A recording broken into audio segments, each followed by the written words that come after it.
வணக்கம். இன்னைக்கு நம்ம வீடியோ பதிவுல எத பத்தி பார்க்க போறோம் அப்படின்னு பார்த்தீங்கன்னா, சர்வலோக வசிய முறைய பத்தி தான் நம்ம இந்த வீடியோ தொகுப்புல பார்க்க போறோம். அதுக்கு முன்னாடி நம்ம சேனல் இன்னும் சப்ஸ்கிரைப் பண்ணாதவங்க சப்ஸ்கிரைப் பண்ணிக்கோங்க. கூட வர்ற பெல் சிம்பிளையும் ஆல்ன்றத கிளிக் பண்ணிக்கோங்க. அப்பதான் நான் போடுற வீடியோ உங்களுக்கு உடனுக்குடனே நோட்டிஃபிகேஷனா வரும். வாங்க வீடியோக்குள்ள போகலாம். முதல்ல பார்த்தீங்க அப்படின்னா, சர்வலோக வசியம் அப்படின்னா என்னன்னு முதல்ல தெரிஞ்சுக்கணும். என்னன்னு பார்த்தீங்கன்னா, இப்போ நீங்க ஒரு ரியல் எஸ்டேட் பண்ணலாம். இல்ல அப்படின்னா வெளியிடங்களுக்கு போகலாம். நீங்க நார்மலா இருக்கிறத விட, உங்களுக்கு அந்த இடத்துல மதிப்பு மரியாதையும் அதிகமா இருக்கும்.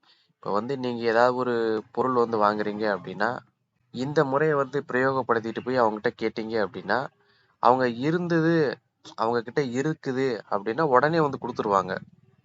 அதே போல நீங்க ஏதாவது சொன்னீங்க அப்படின்னா, வெளியாட்கள் நீங்க சொன்னா சரியா இருக்கும் அப்படின்றது முழுமையா நம்பி உங்க பேச்ச கேட்பாங்க. அதே போல ஒரு எதிரி கூட உங்கள கூப்பிட்டு பேசுவான். அந்த அளவுக்கு இந்த முறை ரொம்ப பவர்ஃபுல்லானது. இந்த முறைய யார் வேண்டுமானாலும் பிரயோகம் படுத்தலாம். ஆண்கள், பெண்கள்னு சொல்லிட்டு யார் வேண்டுமானாலும் பிரயோகம் படுத்தலாம். அதே போல ஏதாவது ஒரு தொழில் பண்றேன், என் கடையில வியாபாரம் கம்மியா இருக்குது, வரவு கம்மியா இருக்குது அப்படின்ற நபர்களும் பண்ணலாம். இல்ல அப்படின்னா ரியல் எஸ்டேட் பண்றேன். இல்ல அப்படின்னா ஃபைனான்ஸ் பண்றேன். இல்ல எனக்கு போற இடங்கள்ல மதிப்பு மரியாதையும் அதிகமா இருக்கணும். நான் வெளி இடங்களுக்கு போனேன் அப்படின்னா, என்னைய 4 பேரு மதிச்சு பேசணும். அந்த இடத்துல எனக்கு மதிப்பு மரியாதை அதிகமா இருக்கணும் அப்படின்றவங்களும் இந்த முறைய தாராளமா பிரயோகம் படுத்தலாம்.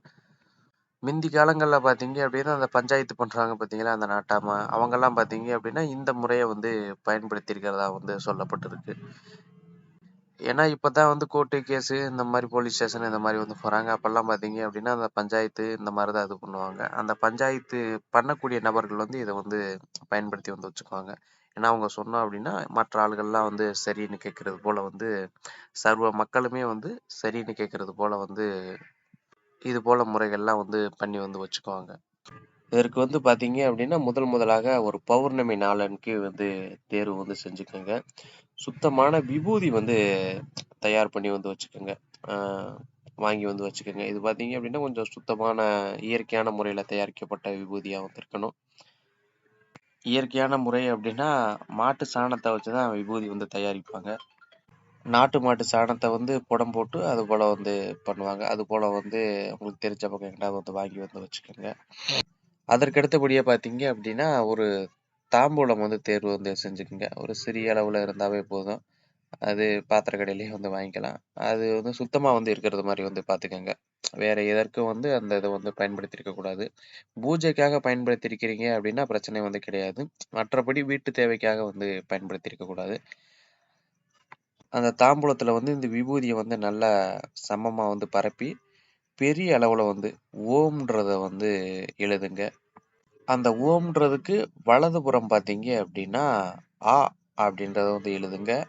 இடதுபுறம் பார்த்தீங்க அப்படின்னா, உ அப்படின்றத எழுதுங்க. நீங்க பார்த்தீங்க அப்படின்னா, கிழக்கு திசைய நோக்கி அமர்ந்து இருக்கணும். உங்களோட கையில பார்த்தீங்க அப்படின்னா, இந்த தாம்பூலம் இருக்கணும். மந்திர எண்ணிக்கை பார்த்தீங்க அப்படின்னா, ஒரு நாளைக்கு 1008 உரு குடுக்கலாம். இல்ல என்னால அந்த அளவுக்கு குடுக்க முடியாது அப்படின்ற பட்சத்துல 108 உரு கூட குடுக்கலாம். 108 உரு குடுக்குறப்ப பார்த்தீங்க அப்படின்னா, காலங்கள் அவகாசங்கள் இன்னும் கூடுதலா போகும். அதே போல ஒரு 1008 உரு குடுக்குறீங்க அப்படின்னா, ஒரு 48 நாட்களுக்கு உள்ளாகவே உங்களுக்கு ஒரு நல்ல பலன் தரும்.